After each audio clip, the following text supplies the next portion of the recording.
সুপ্রিয় দর্শক, এশিয়ান টেলিভিশনের নিয়মিত আয়োজন টেবিল টকে স্বাগত জানাচ্ছি। আমি বাতেন বিপ্লব এবং আজকে আমাদের আলোচনার বিষয় ভ্যাট কেন দেব, এবং এই প্রাসঙ্গিক বিষয়ে আলোচনা করার জন্য আমরা তিনজন অতিথিকে আমন্ত্রণ জানিয়েছি। আমি যদি আমার ডান পাশ থেকে পরিচয় করিয়ে দিই, আমার ডানে রয়েছেন জনাব নিয়াজ আলী চিশতি, সভাপতি ইসাব ও সাবেক পরিচালকের বিসিসিআই।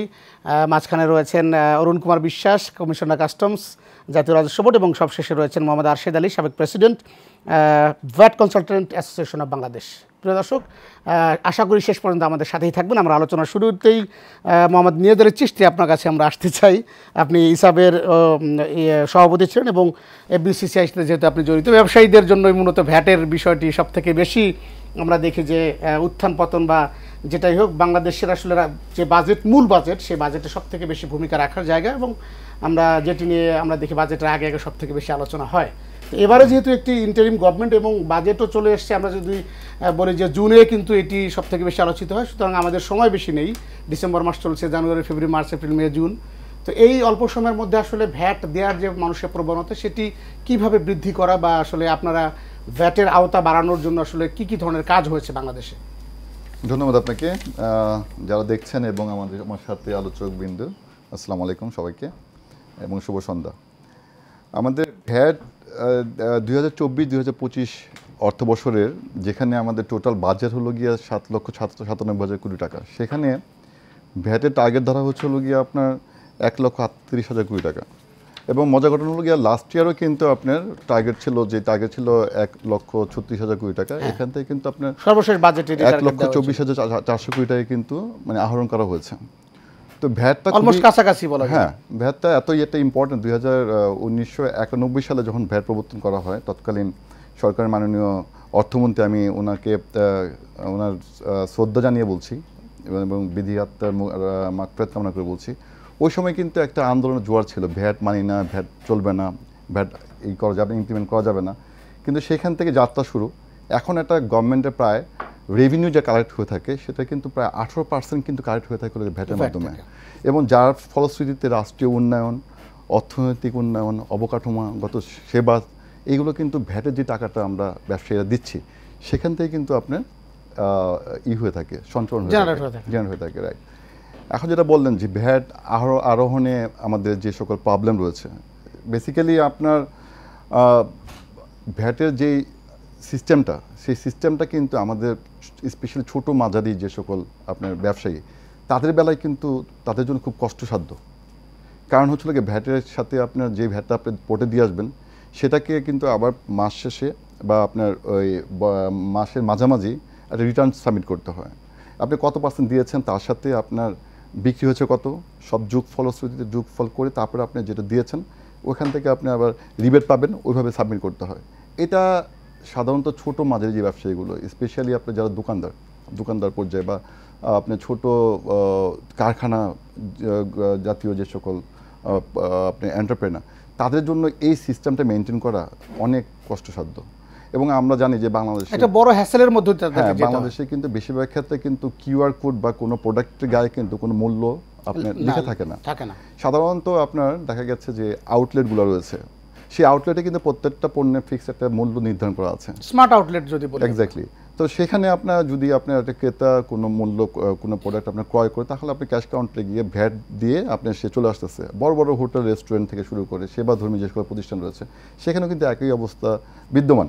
কিন্তু প্রবলেম হয়েছিল যে ছোটো মাঝারি শিল্প এবং যারা আপনার ব্যবসায়ী, তাদের জন্য এটা বিশাল একটা হ্যাসেল।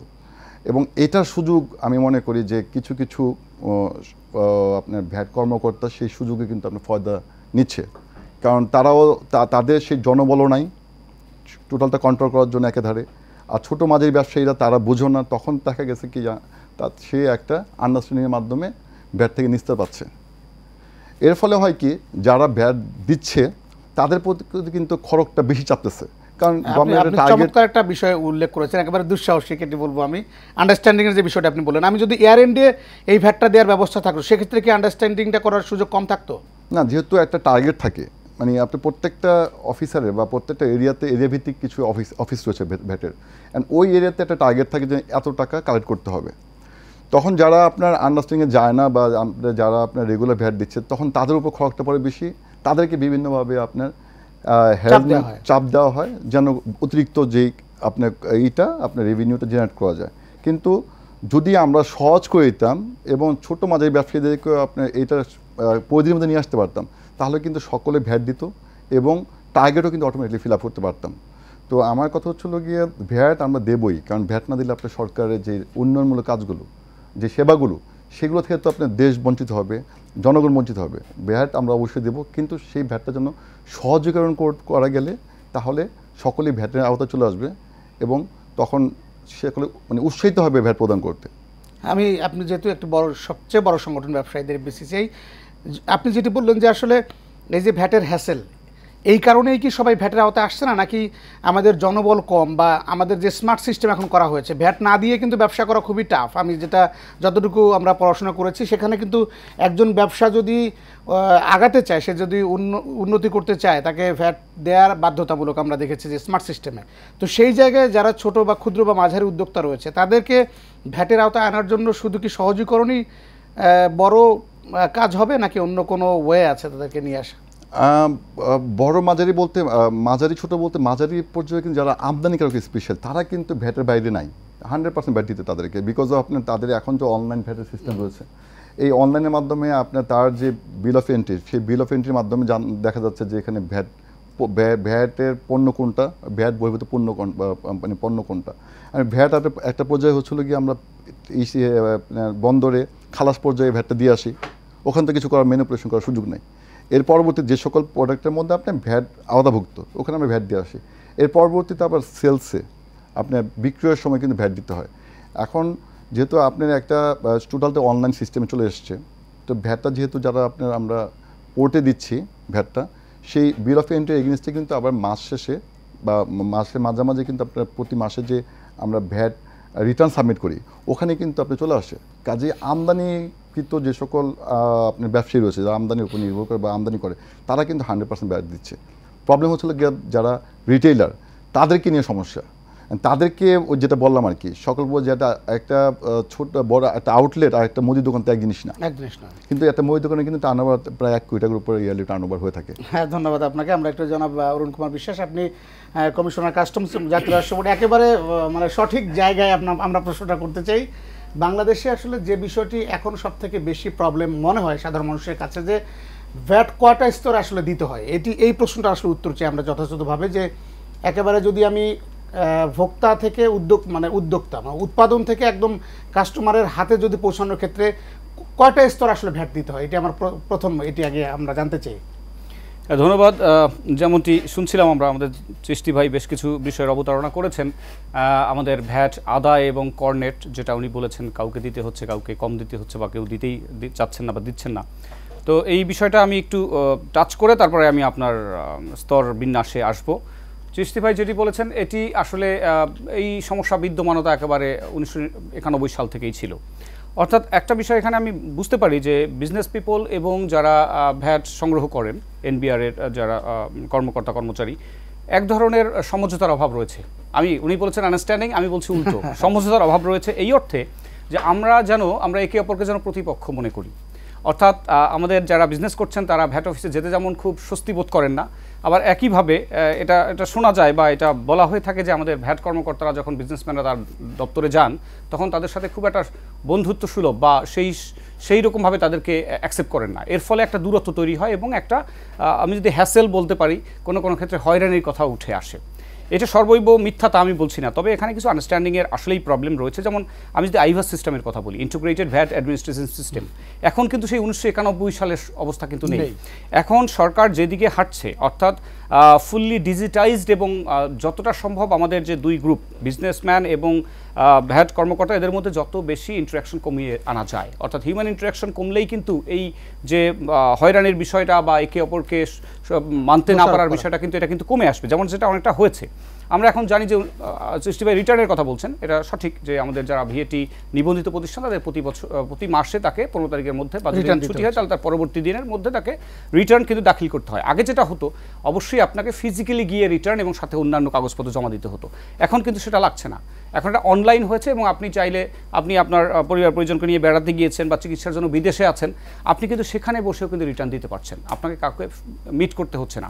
এখানে আবার একটা বিষয় উঠে আসে যে আগে এই যে যে যথাসময়ে ভিএটি যদি অনলাইনে দেওয়া না হতো তাহলে 10,000 টাকা জরিমানা ছিল, এখন সেটা কমিয়ে 5,000 করা হয়েছে।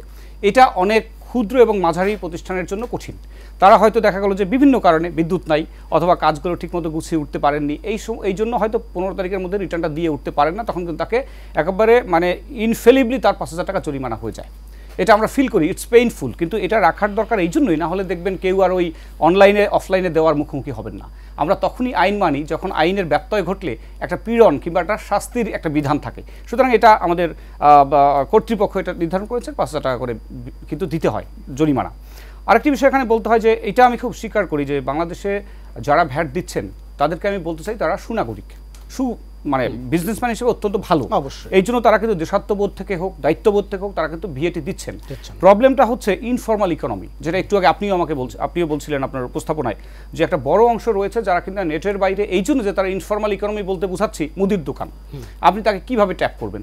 মোড়ে মোড়ে অনেক মুদির দোকান রয়েছে, তারা যদি নিজেদের দায়িত্ব পালন না করে সেক্ষেত্রে আমাদের একদিকে যেমন রয়েছে আপনার জনবলের একটা ঘাটতি রয়েছে, সবচেয়ে বড় কথা বলা হয় যে একটা ঘোড়া আপনি তাকে যদি পানির কাছ পর্যন্ত নিতে পারবেন, নদী পর্যন্ত, কিন্তু যদি সে নিজের থেকে পানি পান না করে তাকে পানি খাওয়ানো কিন্তু খুব মুশকিল।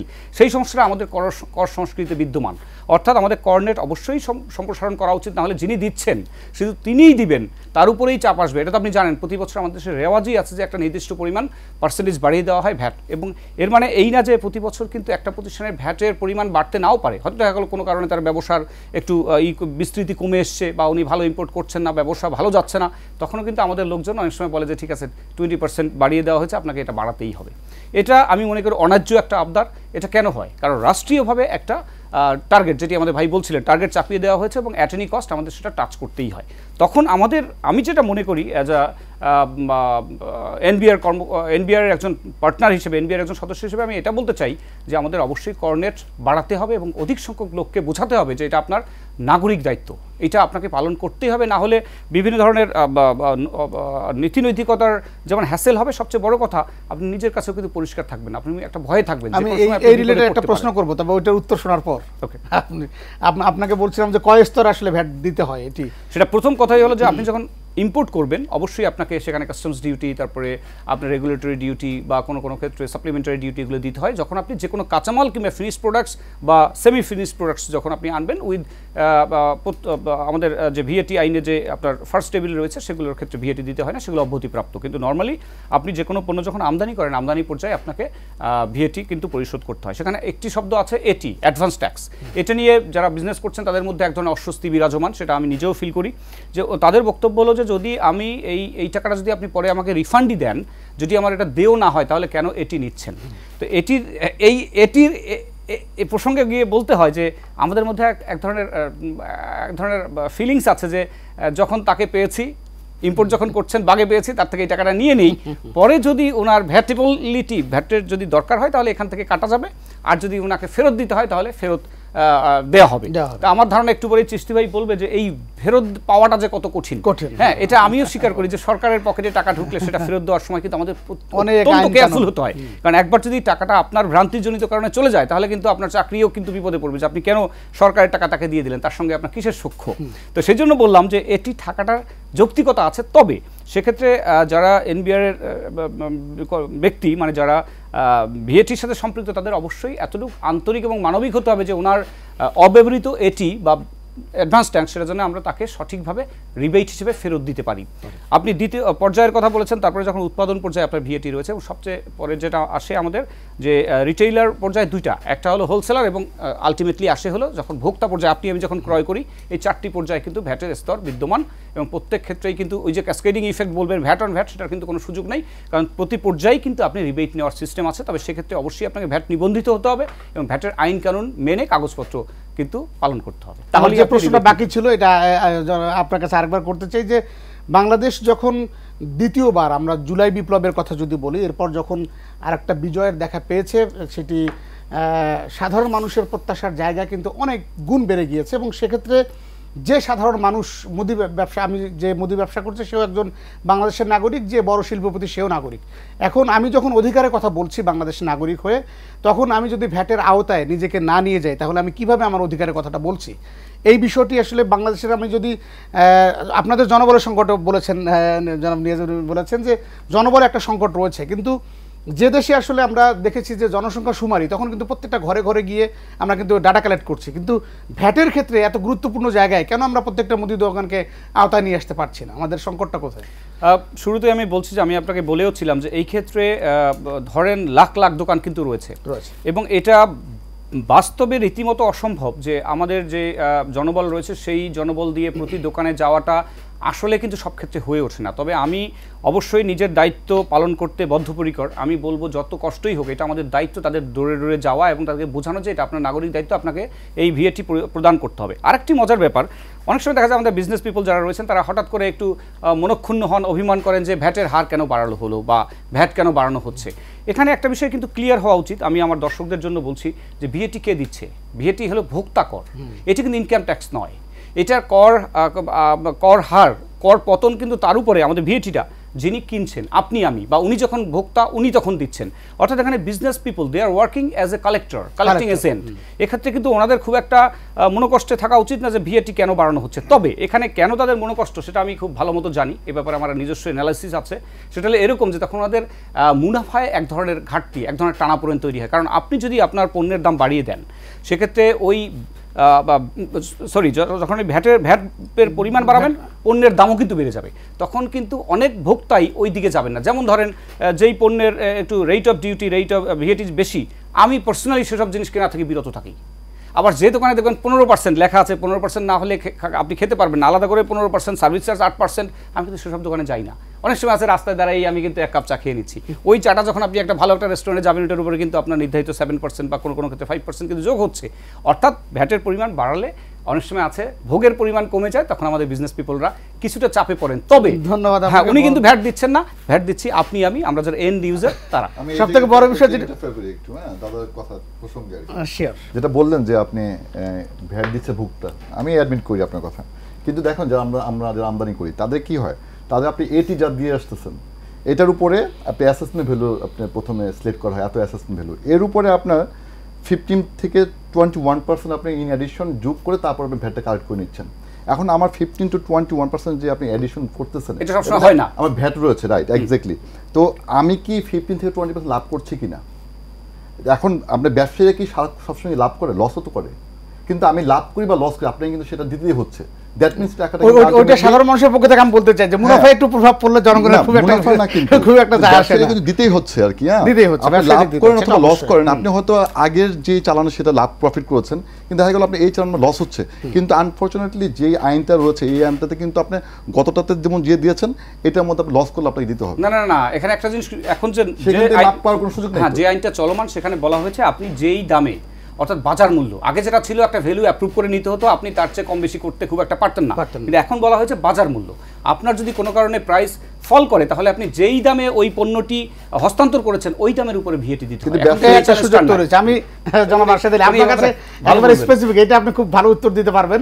এই যে ভ্যালু যে অ্যাড করার ক্ষেত্রে কোনো ধরনের স্বচ্ছতা আছে কিনা, মানে ছোট্ট প্রশ্ন, উত্তরটা হয়তো বড় হবে। হ্যাঁ, কোশ্চেন ছোট, অ্যান্সারটা বড়। যাই হোক, প্রথমেই আমি আগামীকাল আমাদের বিজয় দিবস, আমাদের এই দেশ স্বাধীন হওয়ার জন্য যাদের অনেক রক্তের বিনিময়ে যারা আত্মত্যাগ করেছেন, এবং আমাদের জুলাই আগস্টে আমাদের ছেলেমেয়েরা যারা আত্মত্যাগ করেছেন তাদের আত্মার প্রতি শ্রদ্ধা জানিয়ে এবং সমবেদনা জানিয়ে আমার বক্তব্য শুরু করছি। দুইজনই অভিজ্ঞ লোক, আর উনি তো আমাদের ব্যাড পলিসি নিয়ে কাজ করেন। আমাদের যেটা এই যে অ্যাডিশন, যেটা প্রকৃতপক্ষে যেটা এই যে প্রাইস, এখন আমাদের আগের আইনে ছিল আমাদের প্রাইস ডিক্লারেশন দেওয়া হতো, এখন আমাদের ইনপুট আউটপুট কোএফিশিয়েন্ট আমরা দাখিল করে থাকি অ্যাজ পার দি ল। এবং এই জায়গাতেই সবচেয়ে বড় একটা প্রবলেম হয়, আমরা যখন যারা বিজনেসম্যান আছে তারা যখন এই 4.3টা ঘোষণা করেন, স্বাভাবিকভাবেই দেখা যায় যে ভ্যাট অফিসাররা তারা বলবে যে না, আপনার যে অ্যাডিশন দিয়েছেন এই অ্যাডিশনে হবে না, অ্যাডিশনটা বাড়ায় দিতে হবে। স্বাভাবিক যারা ওই যে যিনি উনি ভালোভাবে বলছেন যে ইম্পোর্টার যারা, দেখা গেল ইম্পোর্টার একজন উনি 4.3 ঘোষণা করলেন, দেখা গেলো উনি বললো যে আপনি কত 26 পয়েন্ট আপনি অ্যাডিশন করেছেন, না না না 34% করেন, এর নিচে অ্যাডিশন হবে না। আবার দেখা গেলো এই যে জায়গাটা, এই জায়গাটা আসলে আমাদের স্বচ্ছ হওয়া দরকার। কারণ একজন বিজনেসম্যান সবচেয়ে ভালো জানেন তার প্রোডাক্টটা সে কত দিয়ে ক্রয় করেছেন, কত টাকায় বিক্রি করলে মার্কেটে তার প্রোডাক্টটা চলবে, উনিই ভালো অ্যাডিশন জানেন। আমরা আসলে উভয় পক্ষের জন্য যে এই অ্যাডিশনের জায়গাটা এটা খুব স্বচ্ছ হওয়া দরকার। ভ্যাট কালেকশন হোক আর ভ্যাট যারা দিবেন তাদের ক্ষেত্রে এটা খুব স্বচ্ছ হওয়া দরকার। আমাদের এই জায়গাটার দুর্বলতা আছে। আমার প্র্যাকটিক্যাল এক্সপিরিয়েন্স থেকে যে জায়গাটা দেখেছি, এই জায়গা আমাদের উন্নতি করতে হবে উভয় পক্ষ।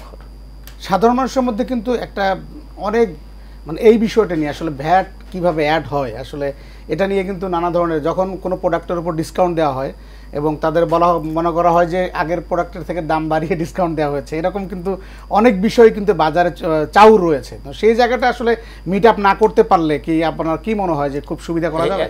অ্যাকচুয়ালি আমাদের যে ভ্যাট আইনের যে ডিসকাউন্টের বিষয়টা বা কীভাবে ভ্যাট আদায় হবে বিক্রয় পর্যায়ে যদি ডিসকাউন্ট দেয়, এ বিষয়ে একবার স্পষ্ট আইন করা আছে।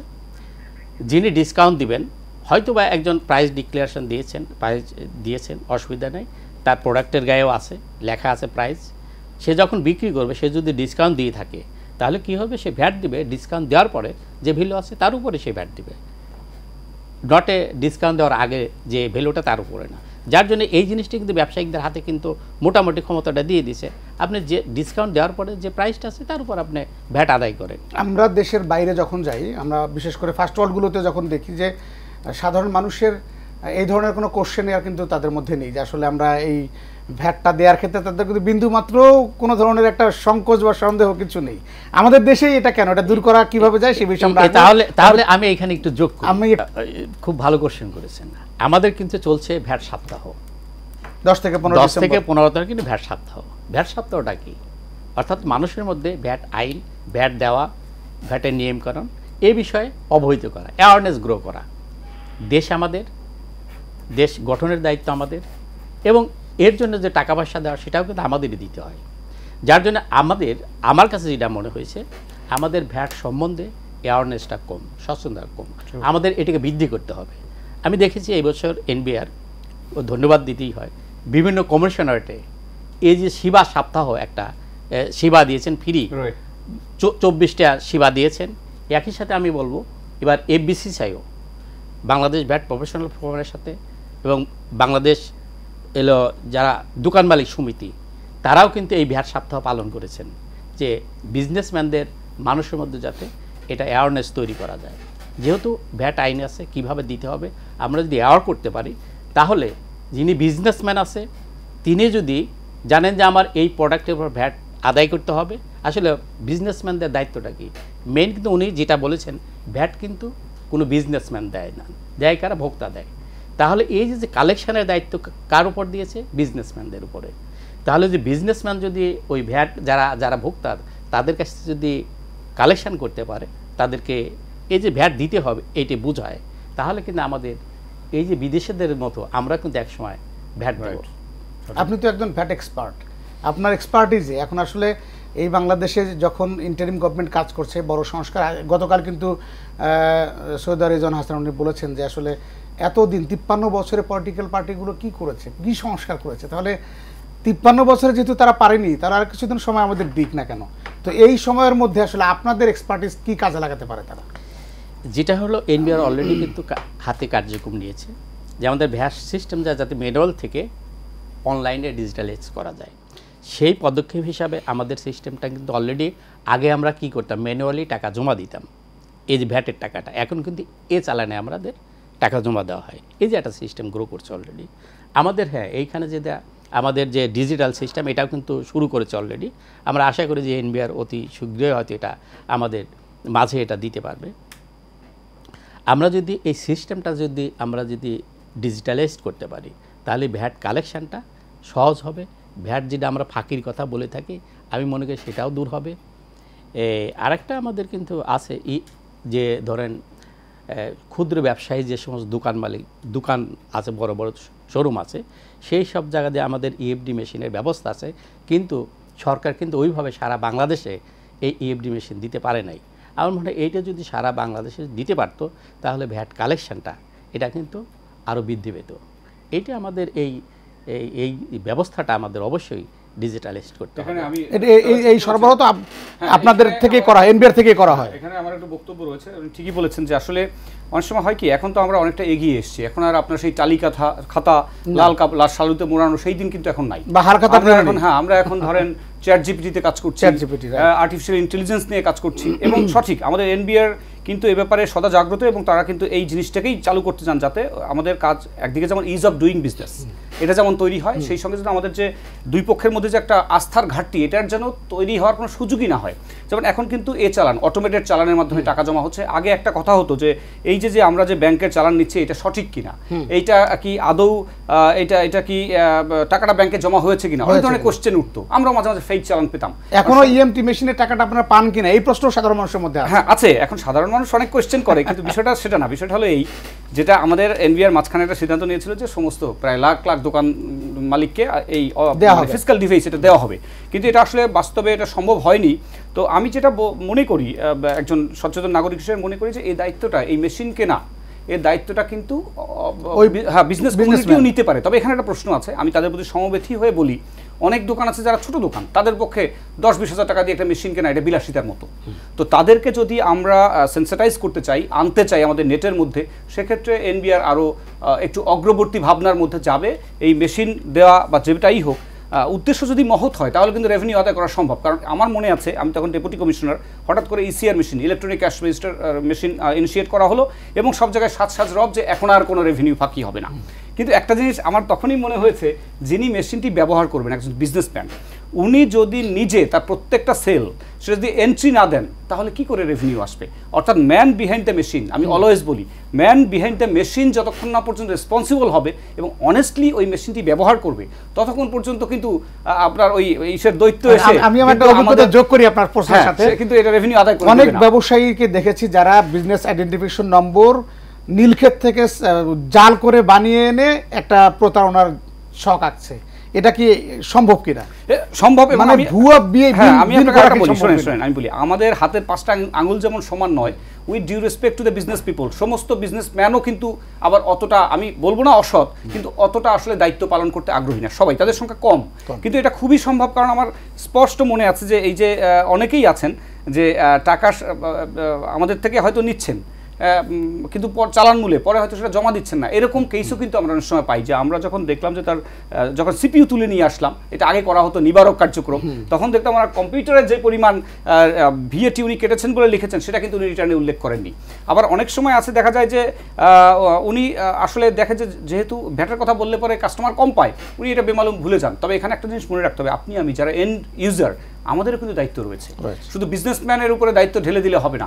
বিদেশে আপনি যেটা বলছেন বিদেশের কথা, বিদেশে কিন্তু কেউ কল্পনাই করতে পারে না যে ভ্যাট দিবেন না, ভ্যাট নিবেন না, সেখানে দুই পক্ষই সমান আগ্রহী। যে না, দেশের জন্য আমাদের দুই পক্ষেরই আগ্রহ রয়েছে।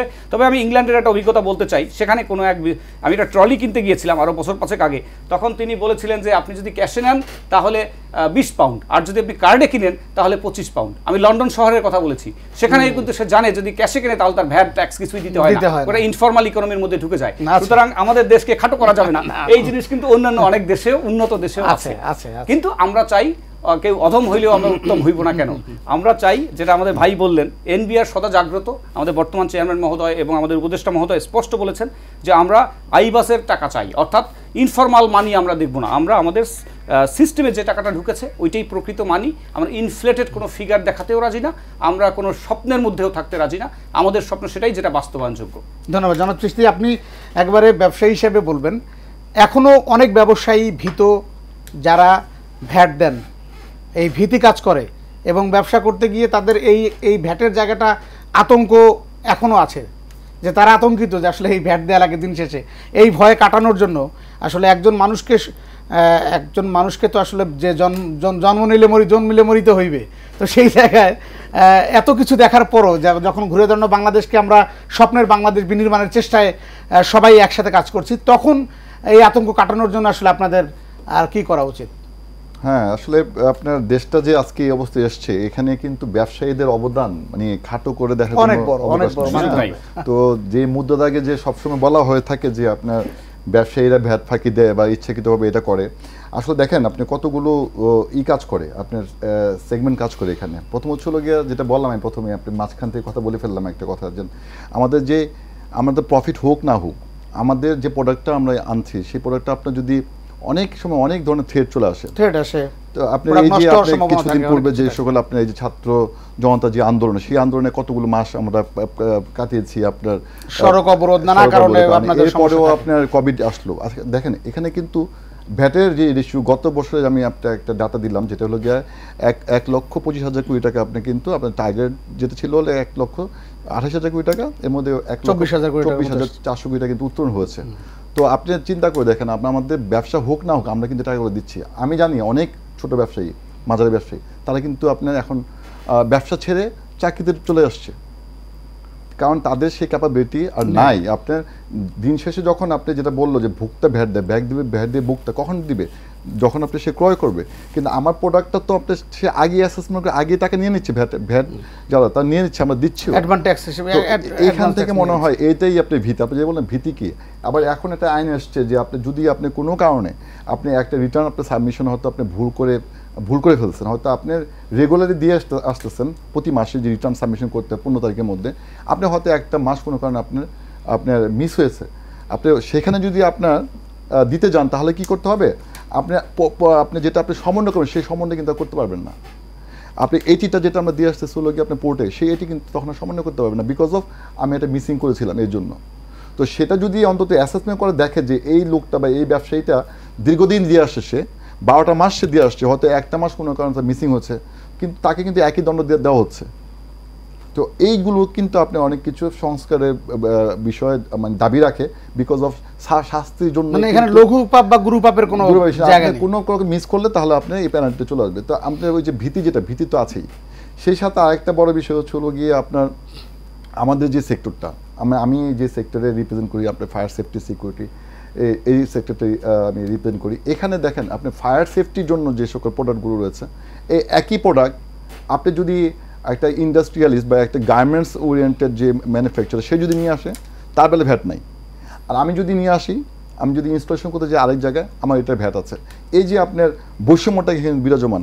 আমি বারবার বলে আসছি বিভিন্ন ফোরামে, আগুন কিন্তু সব জায়গায় লাগে। আগুন আপনি বড় ছোট মাঝারি বা আপনি আমদানিকারক অথবা এক্সপোর্টার বলে লাগে না, সব ক্ষেত্রে লাগে। তাহলে এই বৈষম্য কেন? আপনি অগ্নিকাণ্ডে নিবারণের যে সকল প্রোডাক্ট, সেই প্রোডাক্টটা কিন্তু ভ্যাটের আওতা মুক্ত হওয়ার কথা এবং হয়েছেও কাদের ক্ষেত্রে? আপনি যারা এক্সপোর্ট ওরিয়েন্টেড যে সকল গার্মেন্টস, তাদের জন্য, যারা আপনার টেক্সটাইল, তাদের জন্য। কেন আপনার এই যে সবার জন্য সমান হওয়ার কথা, এফআর টাওয়ার যে অগ্নিকাণ্ড ঘটলো, তারপরে কয়েকদিন আগে যে আপনার গ্রিন কোজি আপনার বেলিউডে যে অগ্নিকাণ্ড ঘটলো, তারা তো আপনার ওখানে তো অনেক লোক প্রাণ হারিয়েছে, প্রায় 54 জন লোক প্রাণ হারিয়েছে এই অগ্নিকাণ্ডের ফলে। তো ওখানে যদি এই সকল প্রোডাক্টে যদি ভ্যাট যদি সত্যিকার অর্থে ভ্যাট এখান থেকে রহিত করা হতো, তাহলে কিন্তু খুব ইজিলিভাবে এই সকল জায়গায় কিন্তু ইনস্টলেশন করা যেত সেফটি প্রোডাক্টগুলো। এই বৈষম্যটাকে বিরাজমান, এটা আমি একটা সেক্টর কথা বলছি, সব জায়গায় কিন্তু এটা এইভাবে চলে আসতেছে। এবং আমার মনে হয় যে ভ্যাট অবশ্যই দিতে হবে। ভ্যাট আমরা যারা ব্যবসায়ী রয়েছে তারা অবশ্যই ভ্যাট দিয়ে যে আবারও চলে আসে একই কথা। ভ্যাট যদি না হয় তাহলে আপনি বাজেট যে গভর্নমেন্ট যে আপনি 7,97,000 কোটি টাকা আপনি যে বাজেট দিয়েছে, সেই বাজেট যদি 20% যদি অ্যাচিভ না করা হতো, তাহলে তো দেশেই আপনার স্থবির হয়ে যেত। তো ভ্যাট দিচ্ছি, আমরা ভ্যাট দিতে চাই, কিন্তু আমাদের মধ্যে ভীতি, যেটা অরুণদা বললেন যে এই আন্ডারস্ট্যান্ডিং বিষয়টা, সেটা কীভাবে হবে? দেখেন আমার মানে একটা ফ্যাক্টরিতে, আমি আমারটা বলিনি, একটা ফ্যাক্টরিতে যখন আপনি কাস্টমসের ভ্যাটের লোক আসে, একটা হাইয়েস্ট গাড়িতে করে 12-14 জন আপনি ইউনিফর্ম পরে, জ্যাকেট পরে, ডিবি অভিযানের মতো এসে আপনার, এবং তারা কি করে মজা ঘটনা ওয়ার টপকিয়ে তারপরে আপনি ঢুকে হলো গিয়ে আপনার মানে ওখানে একটা হাইপ তৈরি করে, যেমন সারপ্রাইজ, মানে এই ধরনের আপনি ভীতিকর পরিস্থিতি সৃষ্টি করে। এবং আমি একবার আমার ফ্যাক্টরিতে ছিলাম, তখন এই বছর আমি কিন্তু শাউট করছি, কেন আপনি এভাবে ঢুকলেন কেন? মানে আপনারা কি মনে করেন আমরা চোর ডাকাত মনে করেন? আপনি এবার ঢুকছেন কেন? মানে আপনার যেখানে সম্পূর্ণভাবে গভর্নমেন্টের কাছে আমি কতটুকু এলসি করে মানা নিচ্ছি, আমি কোথায় বিক্রি সব তারা জানে। তারপরে এইভাবে যখন আপনি একটা ফ্যাক্টরিতে গিয়ে আপনি অভিযান চালায়, তাহলে আন্ডারস্ট্যান্ডিং জায়গাটা কিন্তু থাকে না। এবং এইটা আরেকটা বিষয় লক্ষণীয়, যেটা হচ্ছিল গিয়া সেইটা আপনি করবেন কি করবেন না, সেই আপনার রেট যদি বলি, সেই অভিযানটা চলবে কি চলবে না, সেটাও কিন্তু আন্ডারস্ট্যান্ডিং বিষয়। আমি আপনার প্রশ্নটাই একটু কমিশনার মহোদয়কে করতে চাই সরাসরি। তার সাথে আমি একটু যোগ করব। ধরেন বাংলাদেশে আমরা দেখেছি যে একেবারে বিএসটিআই থেকে শুরু করে আমি যদি রাজুক বলি, প্রত্যেকটি দপ্তরে কিন্তু অভিযানের একটা টিম থাকে, দুদকেও সেটা থাকে। তো এই টিমগুলো যদি সমন্বয় করা হয়, ধরেন আপনাদের প্রত্যেকটা সরকারি সংস্থার কাজগুলো এই টিমগুলো দিয়ে কি একই সাথে করার কোনো আলোচনা বা কোনো ধরনের প্রচেষ্টা আপনারা চালিয়েছেন কিনা? ধন্যবাদ। আমি প্রথমেই বলি যে এনবিআর যে পথে হাঁটছে এরপরে আর কোনো ধরনের অভিযানের প্রয়োজন হবে না। কি করে আপনি জানেন যে যখন আমরা একটা বিজনেস এন্টিটির সমস্ত লেনদেনের খবর এটা অচিরেই জেনে যাব। এখনও যেহেতু ফুললি অটোমেটেড হয়নি, যখন ফুললি অটোমেটেড হবে তখন আমরা জানবো যে ওনার অ্যাসেট কী পরিমাণ আছে, ইনকাম ট্যাক্সের সাথে ক্রস ভেরিফিকেশনের সুযোগ আছে। আমরা অলরেডি শুরু করেছি যে উনি যে আমাদের ট্যাক্স ভিএটি দিচ্ছেন না, কারণ একটা যদি হ্যাম্পার হয় সেটা কিন্তু ট্যাক্সকেও কিন্তু হ্যাম্পার করবে। অর্থাৎ একটা লোকের এত পরিমাণ হোয়াইট মানি আছে, তাহলে সেই টাকাটা কোথায় লেনদেন বা কোথায় এটা মুভ করছে, যেটাকে আমরা বলি অনেক সময় যে ট্রেড বেসড মানি লন্ডারিংয়ের প্রশ্নটা এখানে আসে। এখানে ভাইকে আমি একটু হেকলিং মানে মজা করে বলছি যে আপনার সদর দরজা খোলা থাকলে তো আর টপকাতে হতো না। হ্যাঁ, টপকায় মানুষ কখন? যখন তার দরজা খোলা থাকে না। আর আপনি যখন ওপেন মাইন্ডেড, আপনার যখন কোনো দুর্বলতা থাকবে না, তখন আপনি দরজাটা খোলা রাখবেন, এটাই আমরা আশা করি। আর একটা মজার ব্যাপার, আমার চাকরি বয়স 21 বছর, আমার কখনো এরকম আমার কখনো করতে হয় নাই যে কোনো ফ্যাক্টরিতে গিয়ে, কারণ আমি জানতাম I have got the technique যে আমি কি বললে উনি এমনিতেই আসবেন।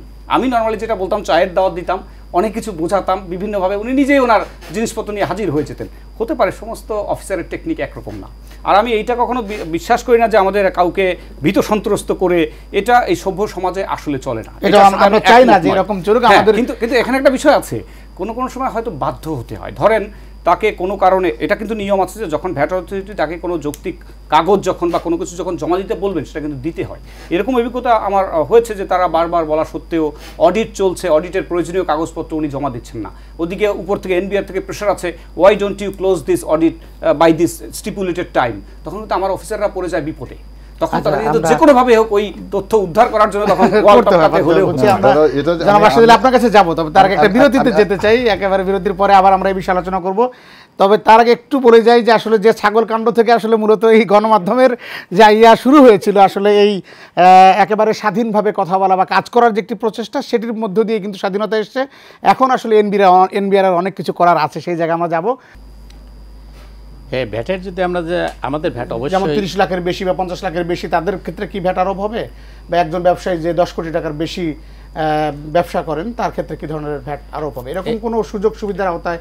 এই সুযোগ সুবিধা আসলে মেইনলি এই কত টাকায় ভ্যাট হবে এই বিষয়টা এরকম না।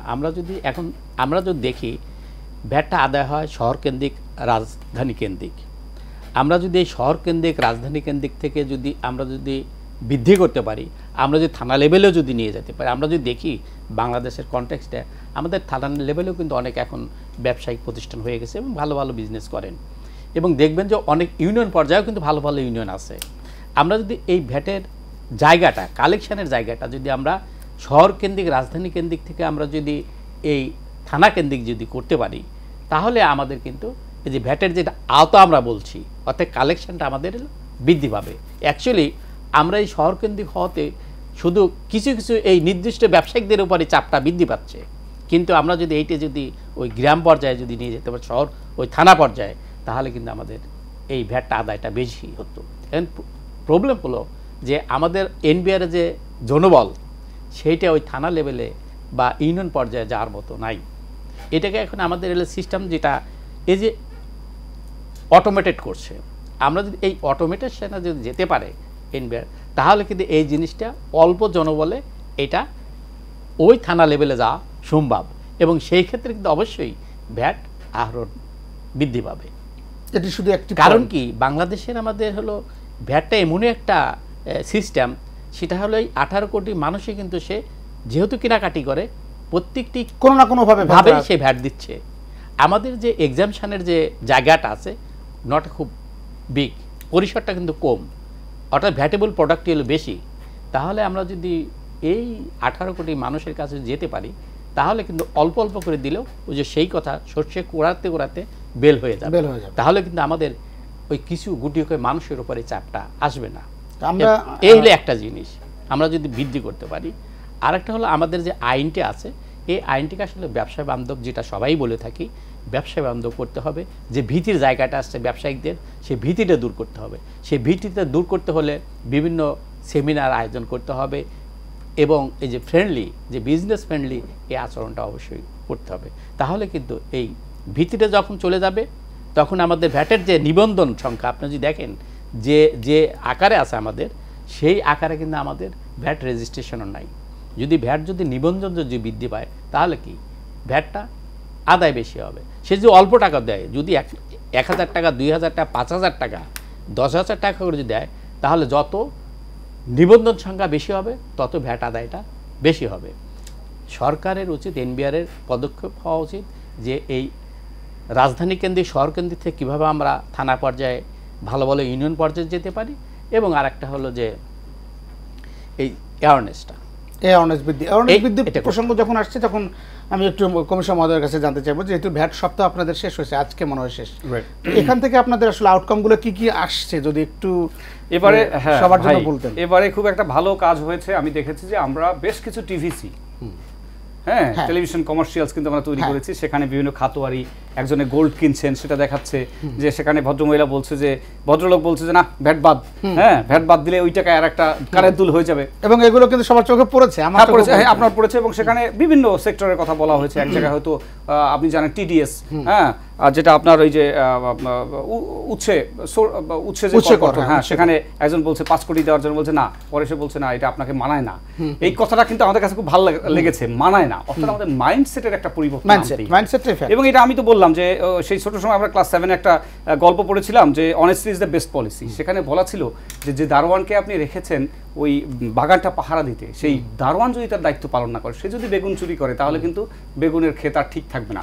আমি একই শুধু একপাক্ষিক কথা বলবো না, যখন আমাদের আলোচনার টেবিলে বসবো তখন কিন্তু আমাদের একটা মানে নিউট্রাল অবস্থান নিতে হবে। অর্থাৎ আমাদের তরফেও যারা কাজ করছেন ফিল্ডে, তাদেরকে অবশ্যই আরও বেশি জনঘনিষ্ঠ হতে হবে, বিজনেস সম্পৃক্তি বাড়াতে হবে। এবং যেটা বললাম যে আমরা শিক্ষিত মানুষজন কিন্তু এখন বিভিন্ন লেভেলে কাজ করছে, আপনার যদি বলি আরও সব লেভেলে, তাহলে তাদের এইটুকু টেকনিক কেন থাকবে না যে তাদেরকে চোখ রাঙাতে হবে। সেই বিজনেসম্যানদের সাথে সেই পরিমাণ আলোচনার টেবিলে বসিয়ে এই পরিমাণ একটা সখ্য গড়ে তুলতে হবে যাতে তারা নিজেরাই সহযোগী হয়ে ভিএটি দিয়ে থাকে। অবশ্যই কর্নেট বাড়াতে হবে, কারণ এটা কোনো ব্যত্যয় নাই, কারণ একজন মানুষকে আপনি কত প্রেশার দিবেন। আর দিন দিন কিন্তু আমাদের ভ্যাটের চাহিদা বাড়ছে। আবার ভ্যাট কেন দিব এটা নিয়ে কিন্তু কথা হয় না। আমি এক লাইন বলতে চাই, ভ্যাট দিবেন এই জন্য যে আপনি, আমাদের উপদেষ্টা মহোদয় কথা বলেছেন, অর্থ উপদেষ্টা মহোদয় খুব ভালো কথা বলেছেন। আমরা বেশিরভাগ সময় আমরা পার্সোনাল ইন্টারেস্ট, পার্সোনাল বেনিফিটের কথা ভাবি যে কিভাবে আমি লাভবান হব, কিন্তু তাহলে তো ভাই আমাদের দ্বীপে গিয়ে থাকা উচিত। আমরা তো সবাইকে নিয়ে থাকি, আমাদের সোশ্যাল বেনিফিটের কথা ভাবতে হবে। সোশ্যাল বেনিফিট অর্থাৎ আমি যদি একটু ত্যাগ করি তাহলে আমার ভাই একটু ভালো থাকবে, এই যে ফেলো ফিলিংস, এটা অবশ্যই দরকার। এই যে সাম্যের সমাজ গঠনের একটা, সাম্যের সমাজ, এবং এটা কিছুটা কমিউনিজমের ধারণা, কিন্তু আমি তো এটা বিশ্বাস করি যে শুধু আমারটুক না ভেবে আমি যেন আমরা হয়ে উঠতে পারি। এটা দুই তরফে, বিজনেসম্যানদের তরফে এবং আমার কর্মকর্তাদের তরফে। আমরা যেন না মনে করি যে man sitting at the other side of the table, সে হলো ক্লায়েন্ট আর আমি হলো বড় বাবু। এই বাবুগিরি ছেড়ে দিতে হবে। আমরা দুজন মিলেই দেশের কথা ভাববো, আমরা একসাথে কাজ করব, মিলেমিশে ভালো থাকবো। হ্যাঁ, এবং সেটাই কিন্তু আমি আরেকটু যোগ করতে চাই। এখানে জনাব আরশেদ উনি বলেছেন যে বাংলাদেশে আসলে যারা ভ্যাট নিয়মিত দেয় তাদের জন্য আপনারা শুধু ভ্যাট নেওয়ার জন্য চাপাচাপি করবেন, নাকি তাদেরকে একটু কনসালটেন্সি দিয়ে আসলে কিভাবে আরো ভালো করা যায় এই ধরনের কোনো প্রোগ্রাম, বা যখন অ্যাওয়ারনেসের কথা আপনি বলছেন তখন কিন্তু এই প্রসঙ্গটা আসলো যে তাদেরকে ব্যবসা ভালো করার জন্য কোন ধরনের কনসালটেন্সি আপনারা দেন কিনা? না, আমরা এখন ব্যবসা ভালো করার জন্য ওইটা হয়তো আমরা শুধু নিয়েই যাবেন, তাদের কিছু দিবেন না, ওইটা হয়তো আমরা বলতে পারি যে ভাই আপনি কি চালের ব্যবসা করবেন নাকি গোল্ডের ব্যবসা করবেন। তবে আমরা এটুকু পারি যে আপনি যে ব্যবসাটা করেছেন তাতে আপনার এই আইন কানুনগুলো এই আছে, আপনি এইভাবে এই খাতাপত্র বা এইভাবে করলে আপনাদের জন্য সুবিধা হয়। এটা কিন্তু আমি মনে করি শুধুমাত্র এনবিআর নয়, রাষ্ট্রের অন্যান্য মন্ত্রণালয় কিন্তু একই কাজ করে। অর্থাৎ আমাদের যারা ক্লায়েন্ট, অংশীদার বলি, ক্লায়েন্ট শুনতে একটু খারাপ শোনা যায়, আমি বলি অংশীদার, স্টেক হোল্ডার আমরা তাদেরকে ফেসিলিটেট করবো, নট জাস্ট আমি ডিরেকশনস দিব। ডিরেকশনস দেওয়ার মধ্যে গলা উঁচুর একটা ব্যাপার থাকে। ফেসিলিটেট মানে you please come, sit down, এবং আমরা সর্ট আউট করি যে কীভাবে আপনার এই ব্যবসায়িক যে সমস্যাটাকে উত্তরণ ঘটাতে পারি। এই পজিটিভ মেন্টালিটি আমাদের দরকার। জনাব চেষ্টি, আমরা শেষ সময় একেবারে সময় শেষ হয়ে গেল দেখতে দেখতে। আমরা কেন ভ্যাট দিব আসলে, যদি আপনারাই তো সব থেকে বেশি ভ্যাট দেন, কেন দিবেন? না, কেন দেবো এটা তো আমরা বলা অনস্বীকার্য যে আমরা রাষ্ট্রীয় যে সেবাগুলো আমরা পাচ্ছি, তারপর রাষ্ট্রীয় উন্নয়ন, অর্থনৈতিক উন্নয়ন, তারপর হচ্ছিল এত বড় একটা জনগোষ্ঠী, সেই জনগোষ্ঠীর আপনি সঠিকভাবে পরিচালনা করার জন্য রাষ্ট্রের যে খরচ, সেগুলো তো আপনি উঠাবে ভ্যাট বা আপনার বিভিন্ন রেভিনিউ থেকে উঠাবে, এটা তো বলা অপেক্ষা রাখে না, কেন দেবো? অবশ্যই দিতে হবে। আমি দাদার সাথে একটু কয়েকটা জায়গায় ডিফার করি। আজকে টেবিলে বসে যে সুন্দর আমরা কথা বলি সেটা খুব সুন্দর, শুনতে ভালো লাগলো, কিন্তু বাস্তবতা হলো গিয়ে ভিন্ন, টোটালি ভিন্ন। আপনি একটা ভ্যাট অফিসার, আপনি একটা উইন্টো আমাদের কমিশনার অরুণদা, আমি যতটুকু আমি আপনার প্রোফাইলটা দেখলাম আর কি, একটা কমিশনার পর্যায়ে পর্যন্ত যাওয়াটা একটা সাধারণ ব্যবসায়ীর পক্ষে খুব টাফ। হ্যাঁ, আপনার সেই পর্যন্ত যাই যায় না। এর আগেই অ্যাক্সেসটা ইজি না, টোটালি ইজি না। এবং তার আপনার চাহনি থেকে শুরু করে তার বাচনভঙ্গি আপনি অন্যরকম মনে হয় যেন একটা কর্তা ব্যক্তির কাছে যাবো, ওখানে যাওয়ার মানে আরো বুক ধুর করে সাধারণ ব্যবসা। এটা কিন্তু আমার কথা না। আমি শেষ করে দিতে চাইছিলাম, কিন্তু আপনাকে আরো একটা প্রশ্ন আমি করব। আমি এবিসিসি এর আপনার পরিচালক ছিলাম এবং আমি যেহেতু বিজনেস কমিউনিটি রিপ্রেজেন্ট করি, তো আমি জানি যে বিষয়গুলো আমার বিভিন্ন সদস্য থেকে শুনতে পাই, আমাদের বিভিন্ন ব্যবসায়ীদের কাছে শুনতে পাই যে ভ্যাট যারা আপনার আদায় করে তাদের যে আপনার চাহনি, তাদের যে দাম্ভিকতা, আপনি দেখেন আপনি 21% এই যে আপনার অ্যাডিশনাল যেটা, সেটা কিন্তু যদি বলি যে আমার থেকে 15% নেন, হ্যাঁ বলবেন না আপনি তাহলে হবে না, 21% দিতে হবে। মানে এটা আপনার একরকম একটা বাধ্যবাধকতা, এটাই দিতে হবে, এছাড়া উপায় নেই। তা আমি যদি রিটার্নটা না দিতে পারি তাহলে আমি ক্লাসিফাইড হয়ে যাবো। তা আমার রিটার্ন দিতে হচ্ছে 21% দিতে হচ্ছে। দুদিন পর সে বলবো 30% দেন, আমি যাবোটা কোথায়? আমার এর থেকে উত্তম উপায় কি? আমি যাওয়ার কোনো জায়গা আছে? কোনো জায়গা নেই যাওয়ার। এর আগে আমরা 15% দিতাম, এরপর আসছে 20%, এখন বলছে 21%। আপনার ওনার যখন রাজস্ব যে ঘাটতি, সেই ঘাটতির জন্য আপনি উঠবেন, তখন আমাকে বলবো 30% দেওয়ার জন্য। যেটা আরশাদ ভাই বলে গেলেন যে আমাদের পরিধিটা বাড়াতে হবে। আরেকটা বিষয় দেখেন, যেহেতু সময় স্বল্পতার কারণে আমি শুধু একটু বলি, যারা বড় ব্যবসায়ী তাদের প্রতি কিন্তু কর্পোরেট যারা, তাদের প্রতি নিয়ন্ত্রণটা খুব কঠোর হতে হবে। তাদেরকে আপনার আইনের আওতায় আনতে হবে যদি ওখানে কোনো ব্যত্যয় ঘটে। আর যারা মাঝারি ছোট ব্যবসায়ী তাদেরকে আপনি উৎসাহিত হবে, অনুপ্রাণিত হবে, তাদেরকে আপনার কাউন্সিলিং করতে হবে এবং তাদেরকে পথটা সহজ করতে হবে, তারা যেন ভ্যাটের আওতায় আসে। এখন যদি আপনার এমন থাকে, আপনি একটা কর্তা ব্যক্তি, একটা যদি কর্পোরেটে একটা এমডি লেভেলে, সে কিন্তু তার যাওয়ারই দরকার নাই ওই কমিশনের কাছে। তার যে সিইও আছে বা সিএফআর আছে, আপনার জিএম আছে, সে গিয়ে আপনার কথা বলবে, আপনার সলিউশন হয়ে যাবে। কিন্তু মাঝারি পর্যায়ে যে ব্যবসায়ী, তার কিন্তু নিজে যেতে হবে, নিজে গিয়ে কর্তা ব্যক্তির কাছে যেতেই পারবে না। বরঞ্চ সে মনে করবে কি, আমি যদি নিজ থেকে যদি সলিউশন করতে পারি তাহলে আমি বেঁচে গেলাম। উপরে যত যাব আমার উপরে প্রেশারটা আরো বেশি বৃদ্ধি পাবে। এটা কিন্তু বাস্তবতা। সেই বাস্তবতা মানে অস্বীকার কোনো উপায় নেই। আমরা চাই, যে ব্যবসায়ী হিসেবে চাই অবশ্যই ভ্যাট দেবো। ভ্যাট দেবো দেখেই তো আমরা ভ্যাট আমরা আদায়ও করছি, আমরা দিচ্ছি। কিন্তু ওই যে রিলেশনটা থেকে শুরু করে আপনার আরো আন্ডারস্ট্যান্ডিং, আরো বন্ডিংটা, সমঝোতার কথা যেটা বলা হচ্ছে, যেহেতু আমি দাতা বলতে হচ্ছিল গিয়ে আপনি এই অর্থে যে আমি কাস্টমার কিন্তু লোকে আমরা যেভাবে কাস্টমারকে ট্রিট করি, আমার একটা ছোট কাস্টমারকে আমি ট্রিট করি, আমি কিন্তু একটা প্রতিষ্ঠানের কর্ণধার হয়ে কিন্তু সে হ্যালো বলে এবং সে তাকে আপ্যায়ন করে, বছর শেষে একটা কনফারেন্স করে, আপনি কিছু কোনো না কোনোভাবে তার সাথে একটা টাই আপ রাখে যেন সে আপনি দূরে চলে না যায়, বা সেজন্য আপনি সবসময় সে আপনার ক্লায়েন্ট হয়ে থাকে। কিন্তু আমি একটা প্রশ্ন শুধু করব, আমি শেষ দেখেন, কিন্তু এই জিনিসটা যখন ভ্যাট পর্যায়ে কমিশনার মনে করে না, সে আমি তার কর্তা ব্যক্তি, সে কিন্তু ক্লায়েন্ট হিসেবে ঠিক করে না। Client is god. আপনি ইসে যান, আপনি চায়নাতে যান বা অন্য দেশে যান, ক্লায়েন্টকে গড মনে করে। কিন্তু উল্টা এখানে এটা উল্টা সিনারিও। আমরা যারা একেবারে শেষ সময় চলে আসছি, এতগুলো প্রশ্নের মধ্যে শুধু একটা প্রশ্ন করতে চাই। ছাত্র আন্দোলনের কথা বারবার আসে, 1 মিনিট সময় আমাদের হাতে আছে। সেনাবাহিনী মাঠে যখন থাকে তখন সাধারণ মানুষকে স্যার বলছেন, পুলিশ যখন থাকে তখন কিন্তু তিনি খুব বাজে বিহেভ করছেন। আপনি দেখেন মাঠের চিত্র, আপনি নিজেই দেখছেন যে সেনাবাহিনী একজনকে স্যার একটু দাঁড়ান, আপনার কি প্রবলেম, উনি কিন্তু বলছে। আপনারা যখন সেবা দিতে যাচ্ছেন তখন আপনাদের এরকম কঠোরতা কেন আপনি সেবাটাই দিচ্ছেন না? আপনি ওখানে মানে আসলে রাষ্ট্রের মালিক তো নাগরিক একজন, আপনারা যখন সার্ভিসে আছেন সেই ক্ষেত্রে আপনাদের আসলে আরেকটু সহজ করা দরকার ছিল ডেফিনেটলি। এবং আমি বলি, আপনার কথা আমি বুঝতে পেরেছি। তো আমার ধারণা যে আমি যে এত মিষ্টি করে কথা বললাম, এটা চিশতি ভাইয়ের খুব একটা পছন্দ হয় নাই, কারণ এটা মাঠের সাথে অভিজ্ঞতার সাথে মেলাতে পারছে না। তবে আমি এখানে একটা কথা বলি, আপ্তবাক্য, যে অল আর ইকুয়াল, বলি না আমরা সবাই সমান, but some people are more equal. ওনার সাথে আমি একমত। যিনি কর্পোরেট লিডার, যার একজন সিএফও থাকে বিদেশ থেকে, ধরেন আমেরিকা থেকে DBA, doctor of business administration করে আসছেন, ও তার হুঙ্কারই অন্যরকম, এটা ট্রু। এবং আরেকটা জিনিস বলা হয়, আইন হলো গরিবের জন্য বদ্ধ খাঁচা আর ধনী লোকের জন্য হলো মুক্ত আকাশ। তো এইটা তো আমরা চেঞ্জ করতে পারবো না। তবে যদি আপনি মানবিক হন, আর আমি জানি না 21 বছর ওনার সাথে আমার কোন সময় দেখা হয়েছে, উনি বলতে পারবেন না যে আমি ওনার আমি সাধারণত যেটা শুধু করি আপনাকে এটা বলা হয়নি। True, আমি হ্যাঁ বুঝতে পেরেছি, but আমি অন্যের দায় খুব একটা নিতে রাজি নই। আপনার সিস্টেমের কথা বলা হচ্ছে।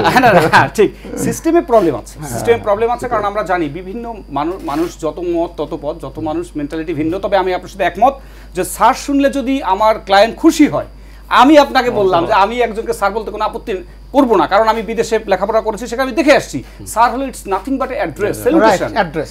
আমার আরেকটা জিনিস আমি বলি, এখানে একটু মজা করে বলছি, যিনি আমার কাছে সেবা নিতে আসছেন উনি যদি বুদ্ধিমান হন, উনি জানবেন যে কি বললে পরে আমি তাকে সবচেয়ে ভালো সেবা দেবো। আমি আর কিছু বললাম না, উনি আমাকে কি সম্বোধন করলেন, অনেক সুন্দর আলোচনা উনি হয়েছে। বেশি খুশি হবেন, আমরা চাইবো যে এবার আসলে বাংলাদেশের বাজেটের সবথেকে বেশি নির্ভরতার জায়গা ভ্যাট এবং ট্যাক্স, এই জায়গায় আরো বেশি স্বাবলম্বী হওয়া এবং সাধারণ মানুষকে সম্পৃক্ত করতে পারলেই দেশ এগিয়ে যাবে। আপনাদের সবাইকে ধন্যবাদ এশিয়ান টেলিভিশনতে আসার জন্য।